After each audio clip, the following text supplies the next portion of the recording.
C'est en 1957 que l'histoire des TE, les Trans-Europe Express, est née avec la rame RAM TEE 1. R pour rame automotrice, A pour la première classe, car il n'y avait que cette classe-là dans l'entièreté de la rame, et le M pour son moteur diesel. Premier train, diesel, élégant, mais très vite limité. Dans les longs tunnels, il suffoque.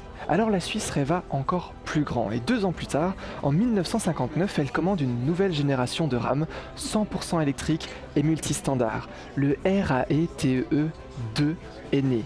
Le petit M est remplacé par le petit E, du moteur diesel au moteur électrique, et le 2 pour la deuxième version de ces trains.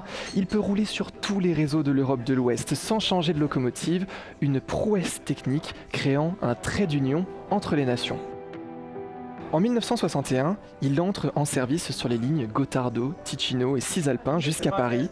Il est silencieux, il est rapide, tout ça en première classe. C'est un véritable salon sur rail. Mais en octobre 1962, le rêve prend un sacré coup à Montbard. La rame 1053 percute un wagon accidenté, un wagon-citerne précisément. La Suisse est secouée, mais elle persévère. La rame est réparée, les autres roulent sans relâche pendant plus d'1 an sans un seul jour d'entretien complet. Et ça fonctionne. C'est du vieux matériel, c'est robuste, le service continue sans faillir.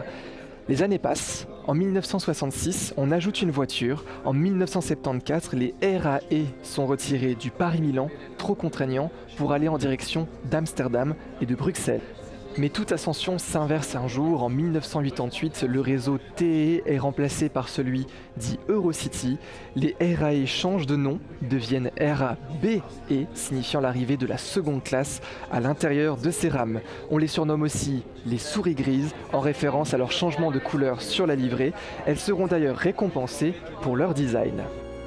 La fin approche. Entre 1995 et 2000, toutes les rames sont radiées, sauf une, la 1053. Nous sommes dans cette rame-là, conservée aujourd'hui par CFFI Historique. Elle roule encore dans ses couleurs d'origine, rouge et crème.